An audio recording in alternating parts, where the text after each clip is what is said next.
Thank you all for being here, and welcome to this webinar, Academia in the Time of Genocide. My name is Omar Dahi, and I'm a professor of economics at Hampshire College and the director of the Security and Context Research Initiative. This webinar, which is co-organized with the Mada al-Carmel Research Center, will focus on a topic that has become impossible to ignore, which is the attack on academic communities in Palestine, as well as in Europe and the United States. These attacks have increased in scale significantly in the past 7 months and directly coincide with the genocidal war launched by Israel against the Palestinians.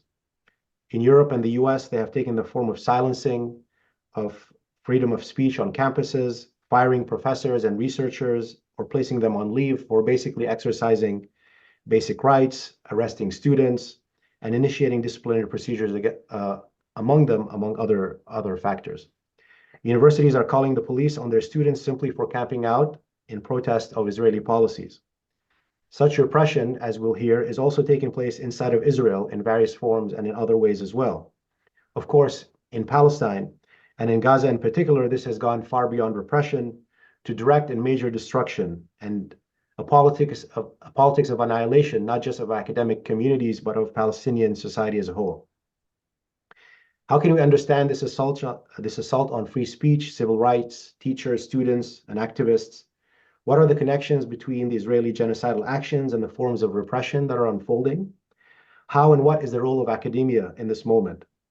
What are the historical parallels, threads, and precedents that we should be aware of about this type of repression in order to think about the moment and also what is to come?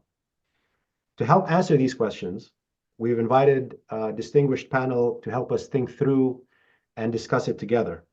I should give thanks in particular to Mada al-Carmel for taking the lead in organizing and bringing us together, and we're happy to be doing this in collaboration with them.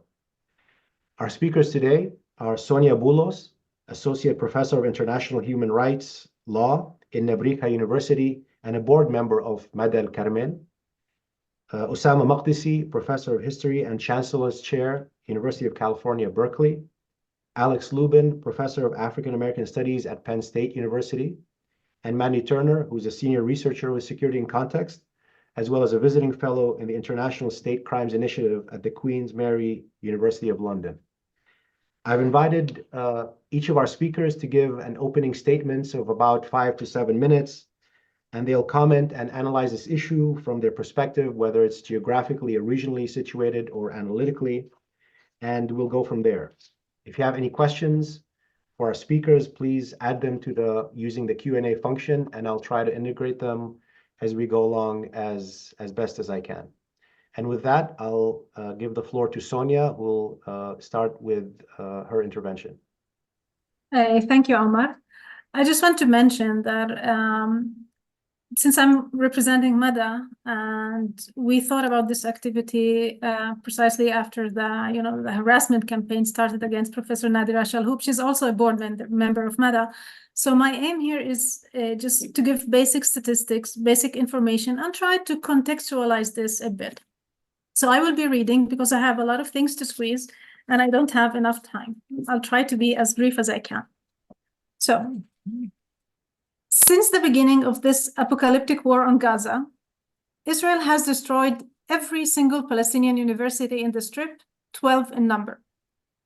Numerous cultural heritage sites, libraries, archives, and museums have also been destroyed and plundered. On April 18, 16 UN special rapporteurs and 2 working groups issued a statement expressing grave concern over the pattern of attacks on schools, universities, teachers, and students in Gaza, and over the systematic destruction of the Palestinian educational system. According to the statement, more than 5,479 students, 261 teachers, and 95 university professors have been killed in Gaza, and the numbers are growing every day. With more than 88% of schools in Gaza damaged or destroyed, the expert used the term scholasticide, a term that was first coined by Professor Karma Nabulsi, and it refers to the systematic obliteration of education through the arrest, detention, or killing of teachers, students, and staff, and the destruction of educational infrastructure. This systematic destruction of the Palestinian educational system is at the core of the settler colonial logic of elimination. But this systematic destruction is not new. It started with the Nakba. Back then, thousands of Palestinian books, libraries, archives, photographs, cultural artifacts, and cultural property were looted, destroyed, or damaged by the Zionist militia. Raphael Lemkin, the Polish Jewish legal scholar who coined the term genocide, believed that genocide is basically an effort to undermine the fundamental basis of the social order. Key to this effort is the assault on the cultures of national, ethnic, racial, and religious groups. The Palestinian educational and academic community is subject to attacks in all the territories under the control of Israel. According to Law for Palestine, between January 1, 2019 and October 17, 2022, Israel arrested 214 Palestinian students in the West Bank. According to the Right to Education campaign, currently there are at least 140 students from Birzeit University detained in Israeli prisons and detention facilities, half of them under administrative detention. Since October 7th, 70 members of Birzeit University community were detained, including 4 staff members. Most academic institutions in the West Bank have shifted to online teaching to avoid campus invasions by the Israeli army and to prevent the harassment, arrest, or even killing of students and staff by Israeli soldiers and violent settlers. Moving to Israel, before I address the harassment campaign against Professor Shalhoub and what it signifies, I would like to mention that other faculty members have been harassed for speaking up against the war, including Jewish faculty. For example, Professor Regev Natanzon was forced to take an unpaid leave due to students' pressure for signing a petition asking President Biden to stop sending offensive weapons to Israel. I also want to provide some data on the harassment of Palestinian students studying at Israeli universities. According to Adala, between October 7th and October 23rd, the organization documented over 100 reports from students who faced repression and disciplinary proceedings for their activity on social media. These students faced suspension or even expulsion. 52 students faced suspension prior to a hearing, 8 were expelled without a hearing, and 3 were expelled from their dorms without prior notice or a hearing. The Minister of Education, Yoav Kish, publicly endorsed these disciplinary actions. He also issued a letter asking universities to suspend or expel individuals who, in his view, supported terrorism. According to testimonies of students, disciplinary hearings turned into McCarthyist interrogations, focusing on the students' political opinions without a direct relationship to the content of what they published. As for the case of Professor Shalhoub, the harassment campaign against her did not start with the decision to suspend her from the Hebrew University or the decision to detain her and interrogate her for incitement. This campaign started months ago after she signed and circulated a petition accusing Israel of committing genocide in Gaza. As a response, the Hebrew University published an official letter accusing her of incitement and sedition. As for her suspension, the Hebrew University made it clear that it is proud of being a Zionist institution and that Professor Shalhoub was asked repeatedly in the past to find another academic home that suits her position. So to frame this primarily as an academic freedom issue is simply misleading. First of all, when they decided to publicly accuse her of incitement and sedition, they prepared the ground for her harassment by the authorities. They put her life in danger too, given the rising violence of extreme right-wing activists against Palestinians. But most importantly, when academic institutions join the efforts of the state in silencing dissent in the face of the gross violations of international law and basic morality, like the ones that we are witnessing in Gaza, this amounts at least to immoral complicity in these atrocities. The Commission of International Crimes is made possible through aggressive attempts to silence dissent. For sure, Israeli universities were willing to tolerate scholarship on settler colonialism or other scholarship highly critical of Israel and Zionism, as long as this critique remained confined to academic debates on the margin. In fact, they benefited from this scholarship to boost their reputation as bastions of academic freedom, while they were collaborating with security forces in different ways. But when such scholarship started to make waves in international institutions, things have changed dramatically. It is no longer a small group of Palestinian and anti-Zionist scholars and few NGOs that use the settler colonial paradigm or the apartheid framework or the concept of slow genocide. We have UN reports charging apartheid, a UN rapporteur, Francesca Albanese, using the settler colonial paradigm to underpin the apartheid framework. The International Court of Justice issued provisional measures in the case brought by South Africa, which means that accusations of genocide are plausible. We have the advisory opinion at the International Court of Justice on the legality of the Israeli occupation in its entirety. More than 50 states participated in the hearing. The vast majority of them argued that the occupation as a whole is illegal and not just certain practices. Many states and organizations took the view that Israel practices in the territories occupied in 1967 amount to apartheid. Others saw the occupation as a continuation of the Nakba. The university's explicit alignment with Zionism is a direct response to these political changes. It means that the university is actively engaged in producing certain narratives that normalize the horrific violence in Gaza, with the aim of shielding Israel from accountability, while at the same time waging attacks on those who produce counter-narratives that have been endorsed by international institutions. It is no coincidence that they targeted Nadira, a world-renowned scholar. They wanted to send a clear message to all Palestinian faculty members and students. If we can go after someone like Nadira, imagine what will happen if we go after you. This amounts to epistemic violence against Palestinian scholars and students and those who are committed to justice.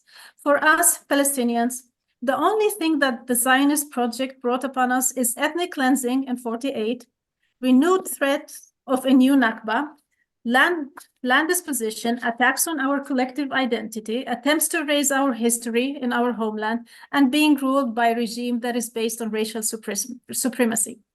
But we will not be stripped of our humanity. We will continue to advocate for justice, liberation, decolonization, and freedom to our people, even when the Israeli mainstream propaganda media accuse us of incitement for defending the dignity and the basic human rights of our people. Thank you. Thank you. Thank you so much, Sonia. We'll go to Osama next.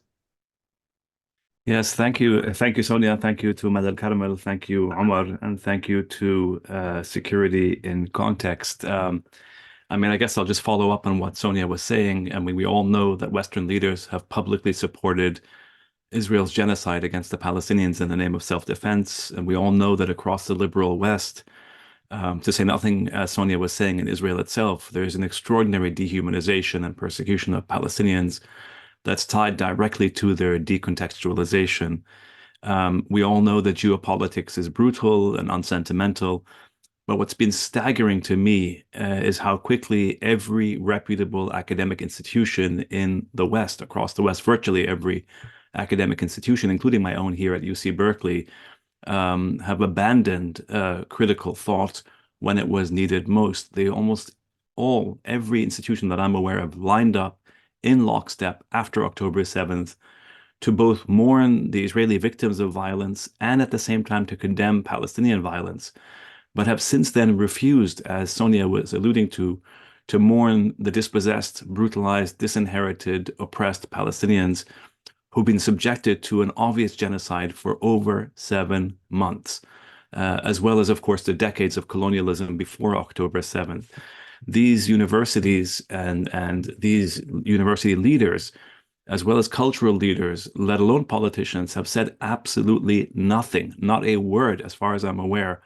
And correct me if I'm wrong, anyone here, they've said not a single word about the destruction of every single university Palestinian university in Gaza, as Sonia also mentioned, nor the massacre of Palestinian academics, nor of educators, nor of students, nor the destruction of libraries and archives, and nor, as again Sonia mentioned, the scandalous persecution of our great colleague, Professor Nadira Shalhoub-Kevorkian. The American Historical Association, to which I belong, immediately, for example, condemned the Russian invasion of Ukraine, but has said absolutely nothing about the Israeli genocide in Gaza, despite the destruction of universities, archives, libraries, and so on. Not a word, not a single word. All this, to me, puts into perspective the dictum of the great sort of anti-colonial scholar Frantz Fanon, in his Wretched of the Earth when he said, famously said that objectivity is always directed at the native. I used to think that Fanon simply meant and referred to how knowledge was orientalized, how racism frames the native and has always framed the natives as inferior, as dispensable, as irrelevant, as outside of history. But now I realize what he also meant is that how many of our colleagues want to believe that they're more objective, and I mean colleagues across the country and across the liberal West, want to believe that they're more objective, that they're less divisive than us, because they consider themselves to be neutral, above the fray of politics and history, and thus they allow themselves to remain silent, even as a genocide unfolds before our eyes. History for them has to be in the past before it can be accurately judged. And to put it differently, it seems to be, at least to me, the case that only when Palestinian victims are victims in the past can Western academia safely commemorate them and summon the moral, ethical, and intellectual courage to condemn their persecution, but not, crucially, at the moment of their actual persecution. In sum, it seems to me that only when the natives are dead does Western academe rush in to dominate, if not monopolize, their mourning. And it's always, it seems to me, been like this. To say this is simply to underscore what seems to me a basic Western truth about Western academe. It's not there to overturn the unequal status quo, but merely to polish its sharpest edges. On the one hand, there is, without question, there remains a certain limited and I think increasingly restricted space of academic freedom and critical thought in fields, mostly in the humanities, to think about Palestine, and many of us are in Western academia. And at the same time, there is a far greater, frankly, investment in neoliberalism, in the free market, and in the military, industrial, and technological complex that actually is involved in making the very bombs that we are actually criticizing, the dropping of in Palestine. Yet the Palestine question, unlike many others, is not about the past, but obviously it's about the present and future. It's the colonialism of the present that puts to test the meaning of the vast culture of Western official academic commemoration of past evils, of slavery, of the Holocaust, of anti-indigenous genocides that are so routinely commemorated in Western academia. But without talking about Palestine, the question is, what is the value of these other commemorations? Because it's precisely in the moment of genocide, in the moment of violence, in the moment of persecution, in the moment of dehistoricization and decontextualization, that the true meaning of these other commemorations, it seems to me, comes into full view. And I could say a lot more. I used to think it's only about the careerism of others and their fear about their careers, but it's not just that. There's something more insidious, I think, at work, which is to say, there's a long-standing tradition in Western academe that is and has always been deeply hostile to anti-colonial resistance and has consistently demonized anti-colonial movements throughout the world and throughout history. And I recall here the anthropologist Inga Clendenning, who once described historians, my profession, as being the camp followers of the imperialists. And she was referring to the way historians used to narrate the conquest of the New World. And what she says about them, I think, applies to so many historians today working on the contemporary world. And the second problem is the massive shift that occurred after World War II, where the Western academia took the lead, in a sense, in conflating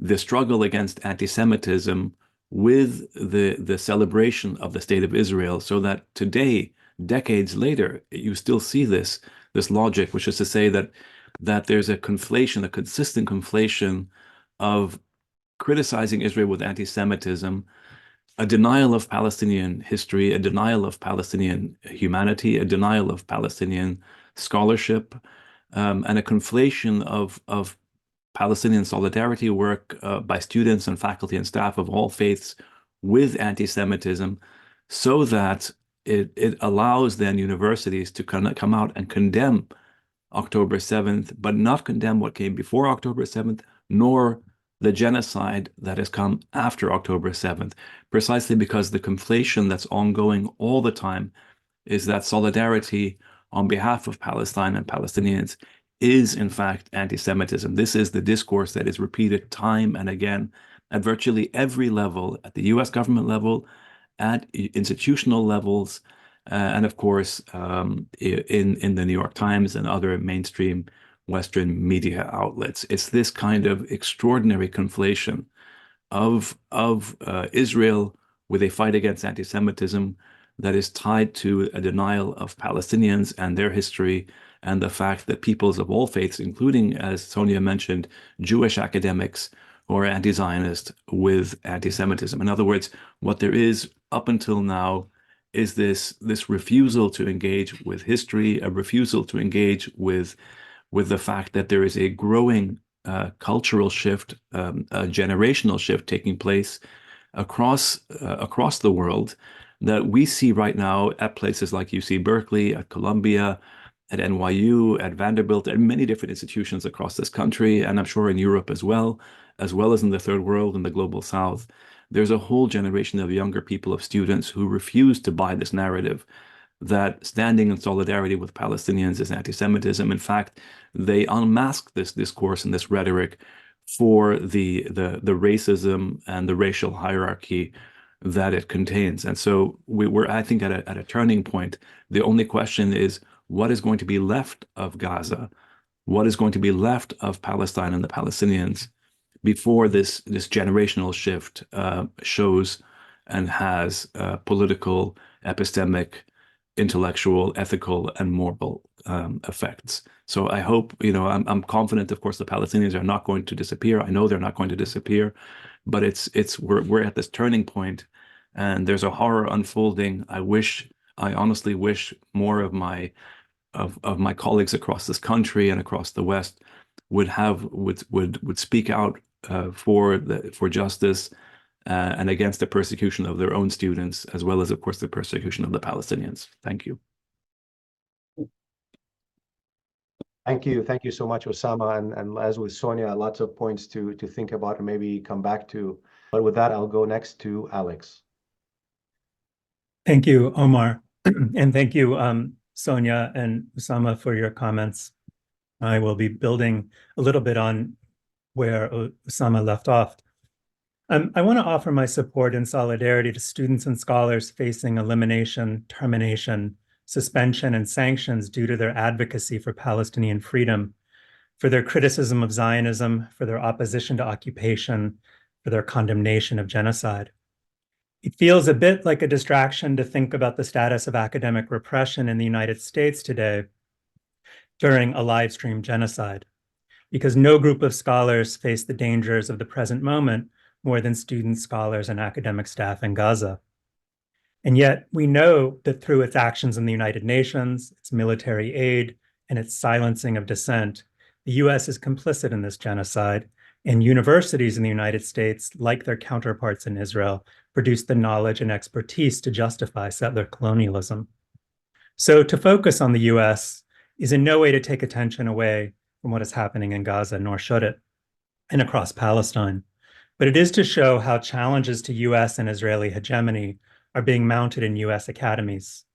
We are living through a realignment in solidarity movements, as well as new iterations of repression and fascism.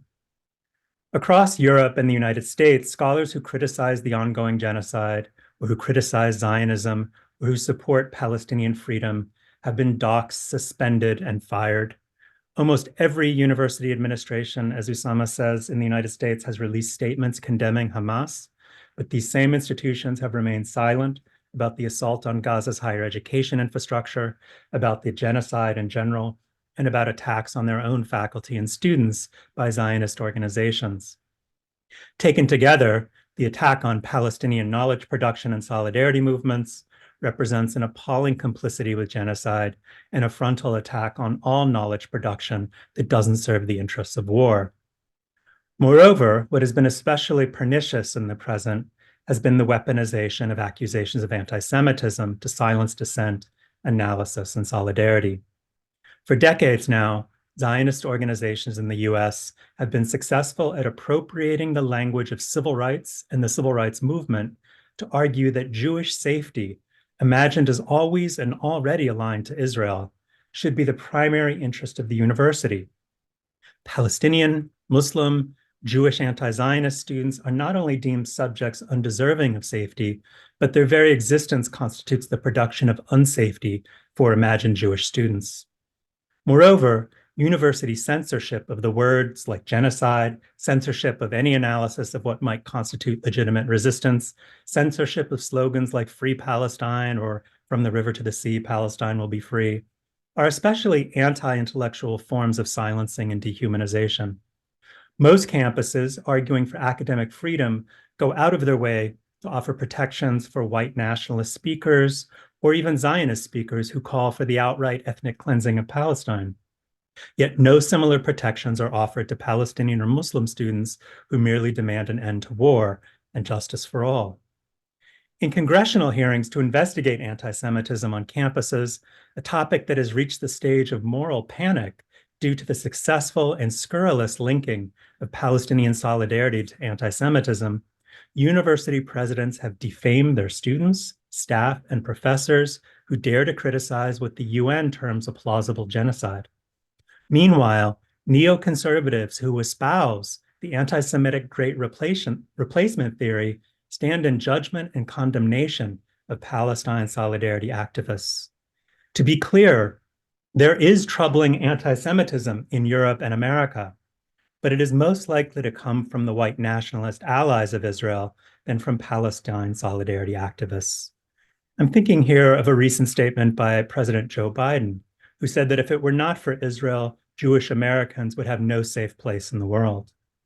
This, frankly, anti-Semitic argument elides centuries of Jewish cohabitation and safety in the Arab world, while projecting European and American anti-Semitism onto stateless Palestinians. It is important to recognize, I think, that the current attacks on US higher education have an historical arc that goes back to the ways that members of the New Left of the 1960s and 70s would come to embrace neoconservatism in the 1980s in their rejection of Black power and third world social student movements. Indeed, many of the most vociferous activists targeting Palestine solidarity activists today were themselves part of the left and socialist organizations in the 1960s. There's much already written on this rightward, on the history of this rightward trajectory of liberal intellectuals.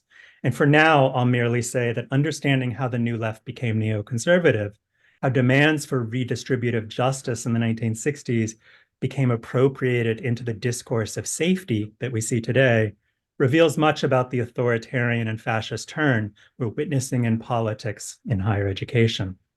But I think this is probably an analysis that will come later, after the present killing stops. Just to end, I want to add that I think it's important to understand that the moral panic of anti-Semitism in US higher education is a counterinsurgency in response to the success of a multiracial and multi-faith Palestinian solidarity movement. Zionist organizations and their allies are terrified that Palestinian, Muslim, Black, and Jewish non-Zionist students will join in solidarity and shatter the legitimacy of Zionism as the most legitimate narrative of justice and tolerance in the West. So while it is difficult to imagine the present moment as one containing any hope for a transformative future, there's a case to be made that young people are leading us to the new future. And there's a change taking place in the metropolitan public discourse through our campuses. Across the United States, the present generation of students are less attached to Israel than their parents and are more likely to participate in multiracial movement building and are highly skeptical of political and university leadership. These students are not facing the necropolitical consequences of war and elimination like their Palestinian counterparts, but their futures are attenuated by ascendant oligarchy, debt, and fascism.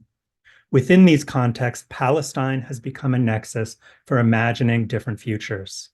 It is a symbol of a new movement against militarism and securitization, a movement against starvation and genocide, and a movement against apartheid. Palestine has become a litmus test for thinking about collective forms of life that reject the partitioning of humanity, the partitioning of home, and the partitioning of justice. Thank you. Thank you. Thank you so much, Alex. Next, I'll go to Mandy. Thanks, Omar. Hello, everyone. I'm speaking from the UK, which of course is the country that was the first to repress Palestinians' right to self-determination. I want to make three main points to try and add to what the previous speakers have made. The role of academics is to speak and teach the truth and have the strength to do this, to try to support our students who are also doing this, and to listen to what our Palestinian colleagues are telling us. To pick up what Osama said about objectivity, objectivity is not the same as neutrality. In a court of law, for example, you would weigh up the evidence and then come to a conclusion.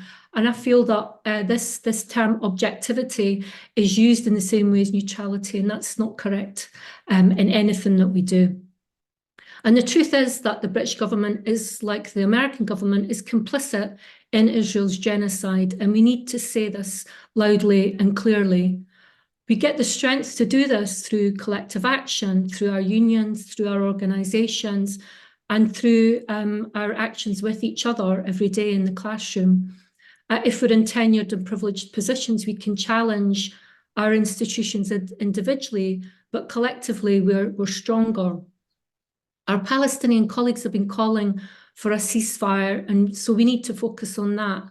They've been calling Israel a settler colonial apartheid state for decades. And for over 15 years, they've been calling for the support for boycott, divestment and sanctions. So I think these are a good guide to what we should be saying in Western academia.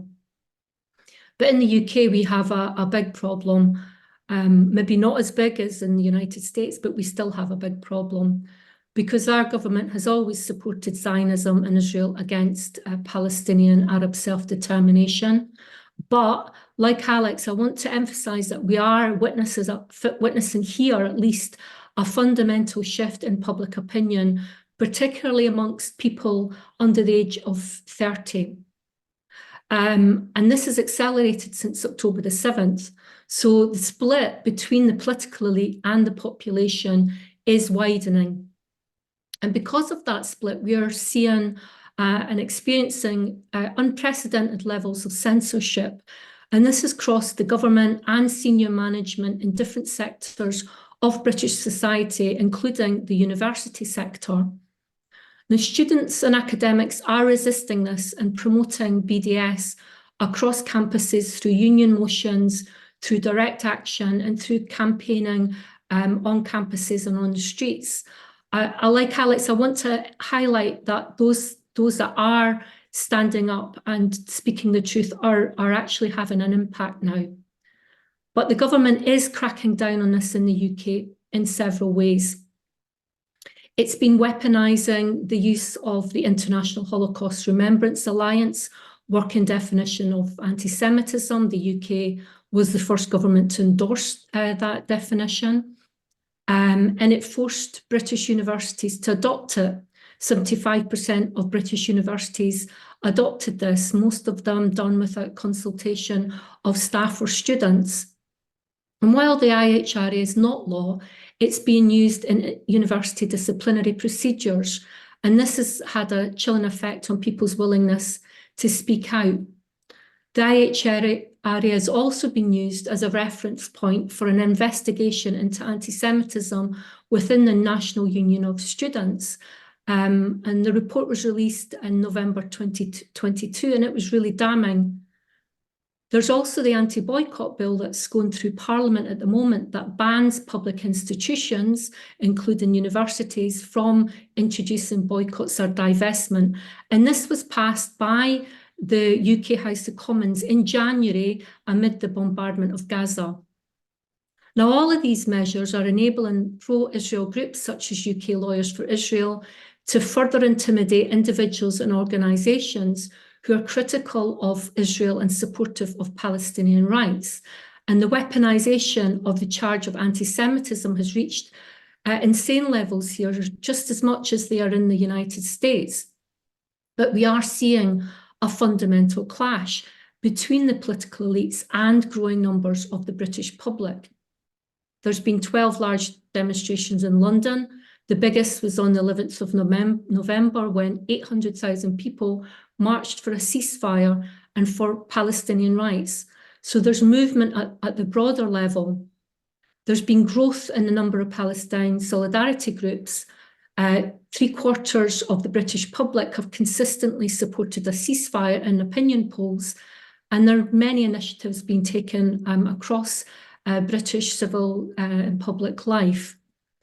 Now, in the university sector, like Osama highlighted, we're seeing clashes between senior management and students and staff on this issue, and this has led to fundamental attacks on freedom of speech and academic freedom in UK universities.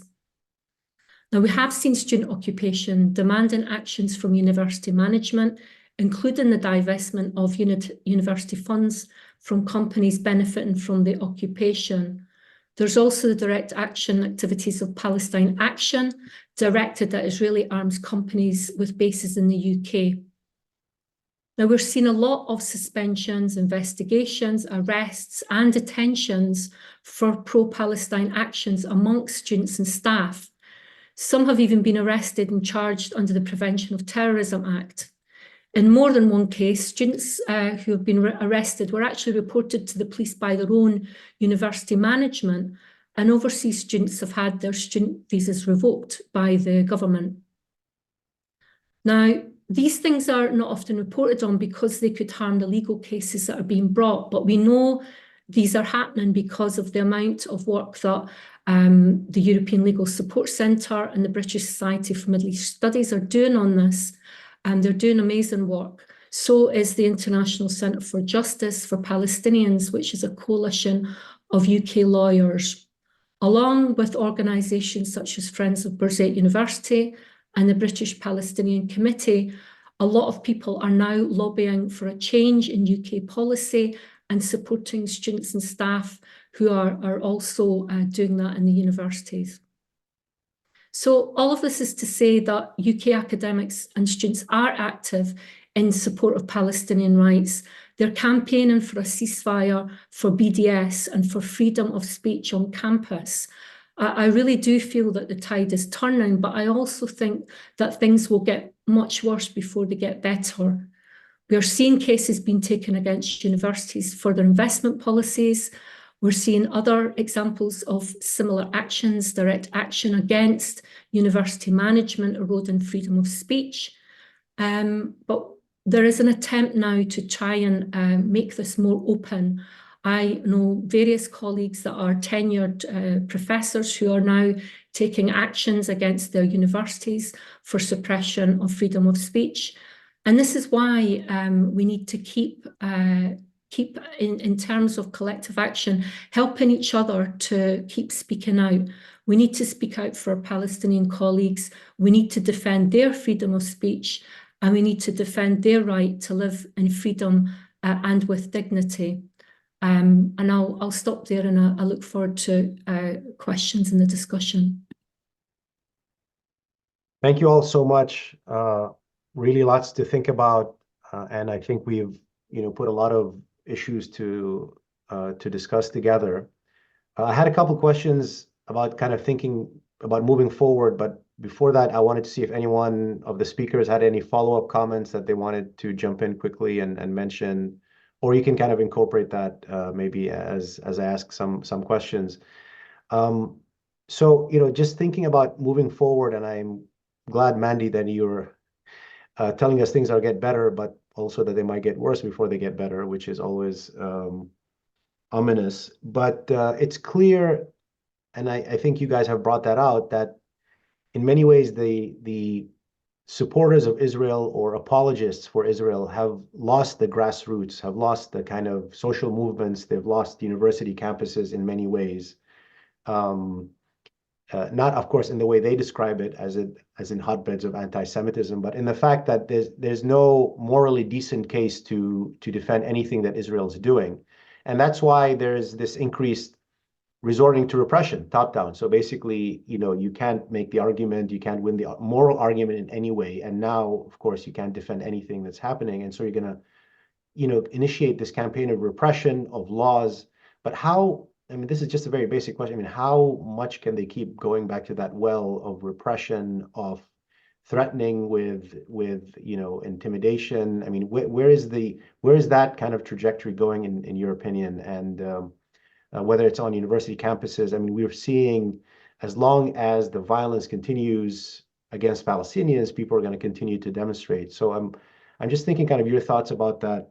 And the second, we're hit with so many disasters on a daily basis. One day we're rallying for the release of comrades and colleagues being arrested, and this repression taking place on campuses. And we all want to center kind of what's happening in Palestine. And I think, Mandy, you touched on that a little bit, but kind of moving forward, where do you see kind of the events going? How can we continue to center our opposition to the annihilation, to the genocide taking place in Palestine, while also keeping all of these different issues, really, that all these struggles, holding them together? We're at the same time trying to argue against and warn against a wider regional war, which Israel wants to drag the region into. So maybe some thoughts about these, and maybe where do you think, what should be done at this point? Where do you think we should continue doing? I know some of you touched on that already, but just to raise these issues and see if anyone has any comments about them. Maybe we'll go back to Sonia. Okay. So basically, I'm wearing more than one hat now. I'm based in Spain, and Spain has been an exception in terms of, the ability to speak up against what's happening, and the political environment is different. So in my experience, it's a completely different context, although we have to be careful because things can change, and there is certain changes. But I want to go back to what we're doing in Mada, or in Palestine, and our struggle is different. We have more basic worries to worry about. Basically, you have an entire community that is under attack, and we are exhausted because, as you said, we have to be working on more than one front. And so before starting to think about what US universities can do, or other European universities can do, what we're worried about in Palestine now is how to organize the community, how to make sure that professors are not intimidated, how to make sure that Israel doesn't succeed in the plan of scaring everyone, of returning everyone to the days of the military rule that Palestinians were subjected to the first 2 decades of the establishment of Israel. So this is our first worry: the organizing the community, empowering the community, making sure that people are not scared, looking for safety in numbers, and making sure that we're not lowering the threshold, making sure that our discourse, continues to be what we want it to be. And look, from the beginning, one of the things that we noticed when people started talking about what happened to Professor Shalhoub, the whole framing was academic freedom. We saw it as a completely different issue. So that's what we're going to keep doing: raise up the bar, organize the community, and make sure people are not scared. But there's one point that I want to talk about: the use of anti-Semitism to attack those who speak up for the Palestinian rights. One of the things that I think are missing is collaboration and coordination. I think it's about time that we think about a network of scholars and activists, transnational networks, because there are some, gains in some contexts that we don't know of. So it's about time we collaborate, we start learning from each other's experience, and we start supporting each other, and having even some sort of funding, because many times you need resources to be able to fend off certain attacks on the academic community, on artists, on activists. So for us, it's more the level of organization. Thank you. Osama, any thoughts on any of this?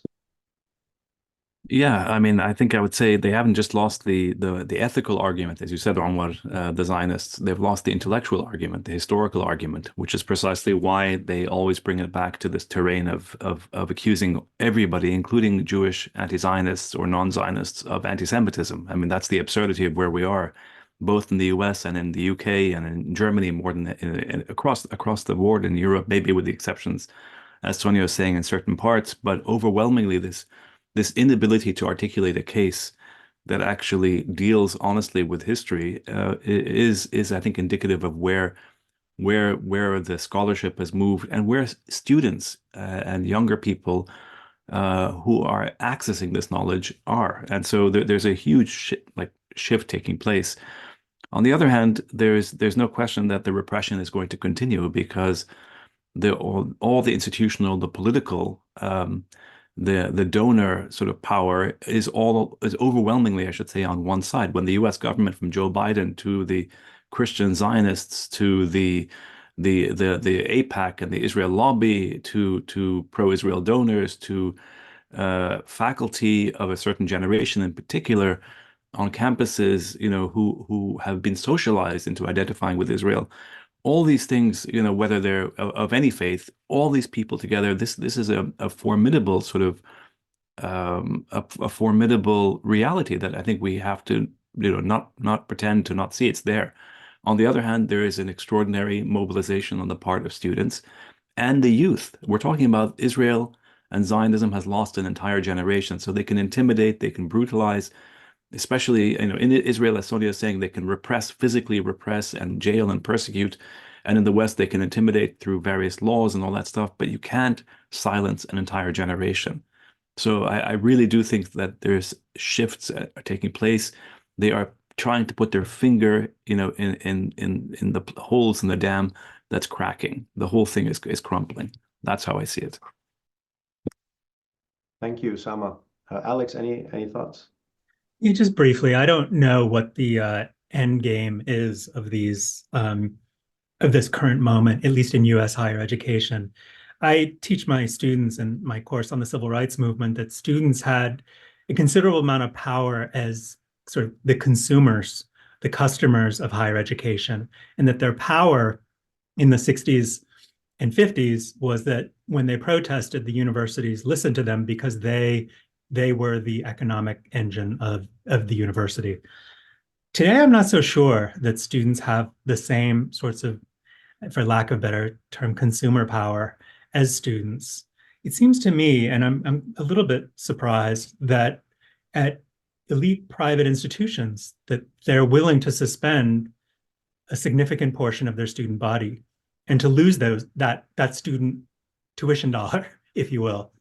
And it seems to me that the university is becoming much more a space of authoritarian rule than of, possibilities for civil disobedience. So I'm curious to watch that. Maybe I'm wrong. Maybe the students will bring the universities down to and sort of make the universities comply with divestment, for example. But I'm not so sure.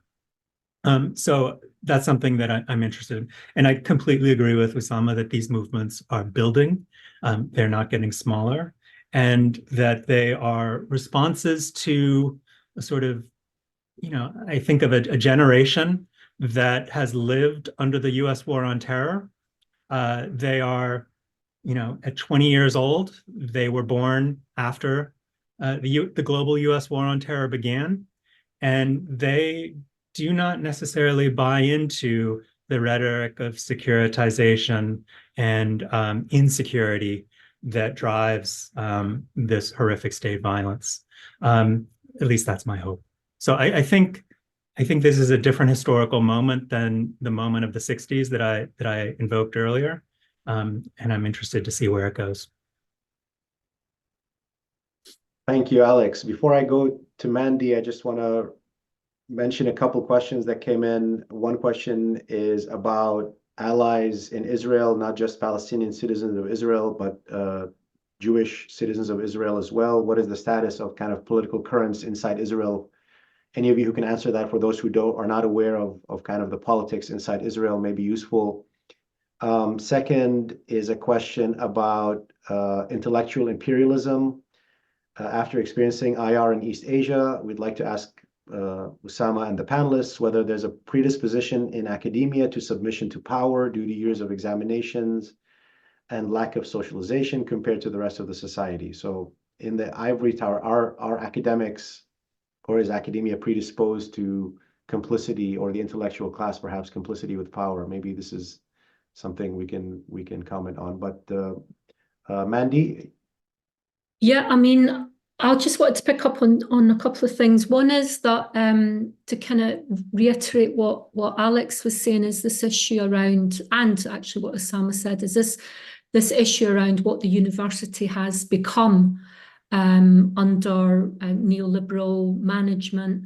I think that especially in the UK, we're seeing a new generation of students and academics that are learning a very sad but important lesson that the institutions that they work for and study in are mostly run by a management that won't stand up on issues that are likely to provoke government anger. They want a quiet life. There's all sorts of excuses being used not to hold events about the situation in Israel and Palestine. One is it's a security issue. The other one, it's a complex issue. We're hearing these excuses time and time again. The other thing that I wanted to pick up on was this question about inside Israel. I'm sure that Sonia can answer much better than I, but when I was based there between 2012 and 2020, there was a small Jewish Israeli anti-Zionist left. It's shrinking all the time. One hopes that the events of the last 6 months is provoking more interest in that, but I see them as a very, very small and marginalized section of Israeli Jewish society. If we look at the opinion polls in Israel, something like 75–80% of Jewish Israelis support what is happening in Gaza. We have to take that into account. You know, people like Alex and others, the historians here, have looked at other examples of settler colonial societies where the population that is doing well out of the discrimination and inequality doesn't want to see the end of it. So I think that when we talk about allyship from Jewish Israelis, of course it's important, but it's a very small and marginal group from my experience. I don't know if that's changed in the last 4 or 5 years, Sonia. Okay. So before I continue with this, I just wanted to say a comment about what's happening in the United States that just came up to me. I did my master's in the United States, my JSD, and I did travel a lot of, many times to the United States. I definitely can see a big change in terms of, mobilizations for Palestine in US campuses. However, there's one point that we should not overlook. Even if we see this change, eventually, on the political level, when US citizens go to vote, foreign policy is not a big concern for them. They vote based on different kind of considerations. So the question is, how do you continue with this shift? Not only to see more mobilization on US campuses, but also to convince people when you go to cast your vote, think of foreign policy as well. Because at the end of the day, what's going to stop the war is a serious, a profound change in US foreign policy. So this is, I think, one of the challenges that US academics should deal with, how to translate this change that we're seeing on campuses into political change in terms of voting trends and making foreign policy something that is really important. Going back to what's happening in Israel, I agree with Mandy that, there is a small group of anti-Zionist, left. But things have changing. I think it's, we see less people who are willing to support this kind of position. To tell you the truth, I was shocked by some of the responses that I saw after, October 7th. Of course, everyone is against the targeting of civilians. We don't need anyone to preach us morality. We know that is not acceptable. But certain, responses were shocking. Just to mention a fact, some people who were known for their human rights activism actually signed a letter condemning Nadra and sent it to the university. For me, that was absolutely shocking. Of course, you see different kind of people who did not do this shift, but still you see certain kind of resistance that is not obvious. For example, what you would see from prominent human rights defenders or activists or academics who work in human rights in Israel, instead of, resistance that is, why did South Africa decide to go for genocide? Why not be pragmatic and go for crimes against humanity or war crimes? I mean, come on. They went for this because the facts on the ground supported what they were saying, that Israel is committing genocide. They see these kinds of resistance on the ground. That I don't want to say that I'm horrified that you're using the J word to describe Israel, so I'm going to say it in a different way. So we see this a lot, but at the same time, I have to say that there's still a number of activists and scholars who continue to believe in what they believe in. And we see this in the numbers, very, very small number of Israeli academics that signed petition, for example, like the one that I mentioned for President Biden, asking him to stop selling weapons. And also they have to deal with the consequences of harassment, intimidation. And there was a campaign against them with mentioning their names, their social media, because they signed this. So it's a complicated situation. I think it's an important point you raised, Sonia, that may be worth discussing a little bit about foreign policy and this opposition. Certainly true that historically we tend to think in the US that foreign policy is not a major factor in elections, but one of the things we've seen is increasing possibilities and real critiques of Biden government policy, including from people within the administration, that it is actually potentially impacting the Biden administration in terms of like the uncommitted movement that was basically people in the kind of primaries showing that they're uncommitted. But I think it's a good question to pose to the rest of the panel in terms of, from your vantage point, because so what? There's all this opposition. How will actually elites get the message, and actually how will this make a change?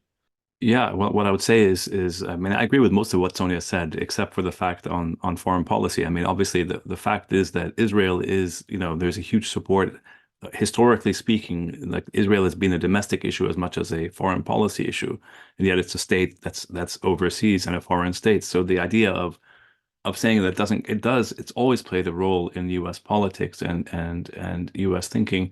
The point I think she was making is that those who are advocating for justice in Palestine, are marginal, and they have historically been marginal, but no longer necessarily. Let's see what happens, because a lot of younger people, and the question is how many of these people will actually end up voting, but a lot of people understand that there's a relationship between the struggle for social justice, racial justice, environmental justice, and of course justice overseas. And they understand these things, and they're increasingly aware of these things. Whether this changes the elites is a totally different question. That's of course what it comes down to. And it's not that the elites are not aware. They are aware. They just simply, I think this is the question. The cultural elites, the academic elites, the political elites are totally aware of the oppression of the Palestinians. I don't think anyone honestly can say that the Palestinians are not being subjected to unspeakable oppression. The problem is that the vast majority of people are invested in and have invested in this sort of paradigm, which is that Israeli security, Israeli security, Israeli security, Israeli security, and the other paradigm of anti-Zionism is anti-Semitism, to such a degree that they can't get themselves out of this. And there's, you know what I'm saying? That's the issue that we're facing. So let's see what happens. I can't, we don't know what's going to happen in the elections, here or in other Western countries. Let's see. But there is certainly a paradigm shift taking place. What the consequences are, we have to wait and see. Mandy or Alex, do you want to jump in with some? We're close to kind of finishing the coming to an end of the webinar, and maybe I'll ask you, Mandy and Alex, for some comments and wrap up, and then if Sonia and Osama have any last comments as well. But Mandy, go ahead. I do think I also agree with Osama. I think there is there will be some impact on the elites of the work that academics, civil society actors, students are doing. We're changing the position of our institutions. That will have a huge impact, particularly if we gain support for BDS. The other thing, though, that we haven't, we've touched on a little bit, is the impact of other states' behaviour on our states. So, for example, if you look at the British government, the political elites in the British government started to get very nervous around the case that South Africa took, very nervous indeed, because once you start using the J word and once you start bringing in international lawyers, that's when governments start to get worried. And that's when you started to get much more discussion in the UK elite system and in the Parliament about British policies, particularly around arms and around funding for UNRWA. That's not to say that they're going to change it overnight, but all of these different pressures build up and build up. So I would like to end on a hopeful note, and to say to our Palestinian friends and colleagues, we will continue the struggle in our countries for solidarity. We will continue to tell the truth. We will follow your lead. And at some point, we hope that we manage to break the dams in this country on terms of British policy towards Israel and Palestine. Just briefly, I would say, to echo something that Sonia said earlier, US academicians, students and faculty and staff at US institutions are also operating on two fronts. One of those is to contest the dehumanization and racism directed towards Palestinians. And so that means reading Palestinian scholars, centering Palestinian voices in our politics. The other front, though, is a politics of divestment at our campuses and a politics of BDS. And that's where we engage not to speak for Palestine or to speak for Gazans, but where we speak against the complicity of our institutions with what is happening. And so I think that, you know, there's a lot of wrestling within social movements about who speaks for what. I think that we do need to be careful about who speaks for what for Palestine, right? We don't need, we should center Palestinian voices and Palestinian scholars in the field of Palestine studies at this moment, especially. But there's another way we speak, which is in solidarity. And that's where we don't speak as Palestinians, but we speak with Palestinians, and we speak against the complicity of our institutions, and we endorse the politics of BDS, and we ask our institutions to divest, which is what I see students across the United States doing today. Thanks. Osama, I'll go to you next for a last word. No, I just want to echo and agree with virtually everything everyone said today. So I thank my colleagues. I think the struggle is going to be continued, and the reality is that once you've lost the intellectual and ethical and moral ground, it is virtually impossible to regain it. And because so much of the support for colonial Zionism has been predicated on the denial and obfuscation of the Palestinians, once that obfuscation has been broken through, you can't really sort of you can try to do it, but it's going to be very difficult to go back to obfuscation. So now it's simply crude intimidation and violence and terror, and that can only work to an extent. But that's where we are right now. Let's see how it plays out. Thank you, Osama. And I'm gonna ask Sonia to kind of give us the last word as also representing Mada al-Carmel. But before that, I wanted to thank everyone on behalf of Security in Context. Thank everyone for coming. Thank our panelists, Osama, Mandy, and Alex, and really thank Mada al-Carmel first and foremost for all their work and really the crucial advocacy and analysis that they're doing. Please check them out if you don't know them already, and they're really worthy of all the support we can give them. And with that, maybe Sonia, you can take us out here. Okay, just one final comment. I just wanted to tell my colleagues to thank them for accepting the invitation to participate in this, and say whatever you do there, like your support makes a lot of difference.